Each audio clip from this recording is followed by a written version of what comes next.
Halo, Assalamualaikum warahmatullahi wabarakatuh. Perkenalkan, nama saya Susi Rahmawati dari jurusan Akuntansi Syariah kelas 3B.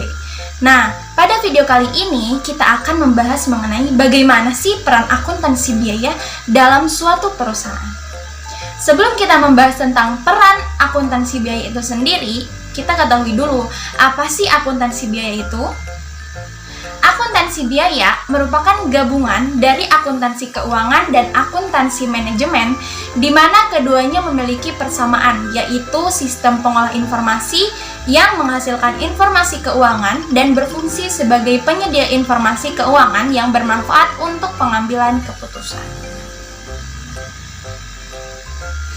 Jadi, akuntansi biaya ini lebih mengarah kepada keuangan ya teman-teman.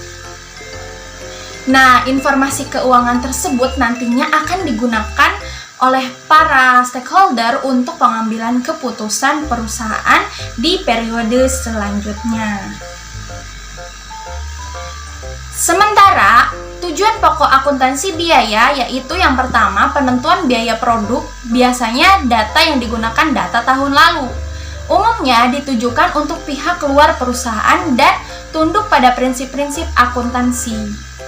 Kedua, pengendalian biaya, di mana penentuan biaya yang seharusnya dikeluarkan untuk produksi, mengontrol apakah pengeluaran sesuai dengan biaya yang seharusnya, dan menganalisis penyimpangan yang terjadi dan menyampaikan informasi penyebabnya. Ketiga, pengambilan keputusan, yaitu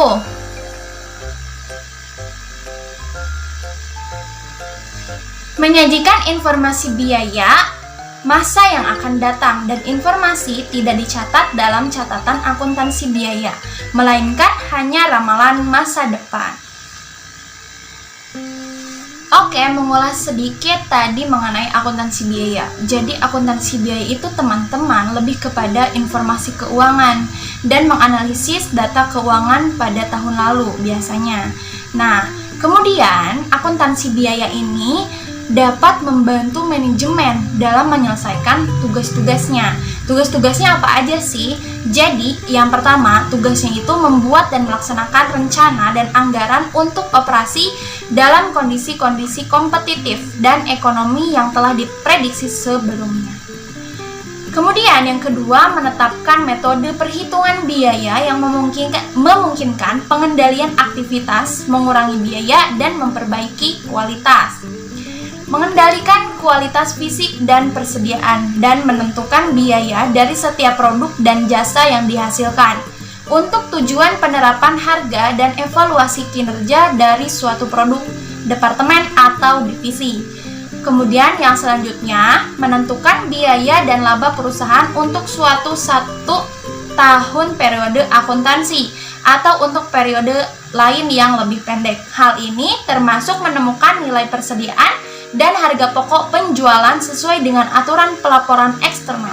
Kemudian yang kelima, memilih di antara dua atau lebih alternatif jangka yang dapat mengubah pendapatan atau biaya. Selanjutnya, setelah kita mengetahui peran akuntansi biaya yang digunakan oleh pihak manajemen, selanjutnya kita bahas mengenai fungsi dari akuntansi biaya itu. Nah, fungsinya yang pertama, melakukan perhitungan dan pelaporan biaya harga pokok suatu produk. Kemudian, kedua, memperinci biaya harga pokok produk pada segenap unsurnya. Jadi, biaya apa saja sih yang dikeluarkan untuk produksi? Tapi ini untuk pokoknya ya, yang poin 2 ini. Seperti misalnya membuat roti, kita membutuhkan tepung untuk bahan pokoknya, dan itu dirincikan berapa harganya. Kemudian yang ketiga, memberikan informasi dasar untuk membuat perencanaan biaya dan beban. Nah, jadi maksudnya informasi dasar untuk membuat perencanaan biaya dan beban ini itu diprediksi dulu, seperti hanya perkiraan untuk biaya dan beban yang dikeluarkan untuk satu kali produksi tersebut.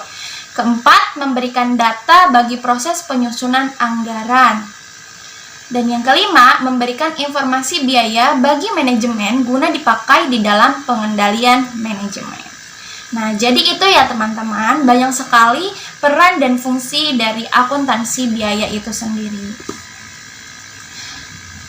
Dan yang lebih spesifiknya, fungsi dari akuntansi biaya ini itu yang pertama untuk pengendalian keuangan, terus kemudian menganalisis laporan keuangan, memberikan informasi untuk pengambilan keputusan di masa periode berikutnya gitu. Dan untuk mengevaluasi periode sebelumnya agar lebih baik untuk periode yang selanjutnya. Oke, mungkin hanya itu yang dapat saya sampaikan. Kurang lebihnya mohon maaf. Wassalamualaikum warahmatullahi wabarakatuh.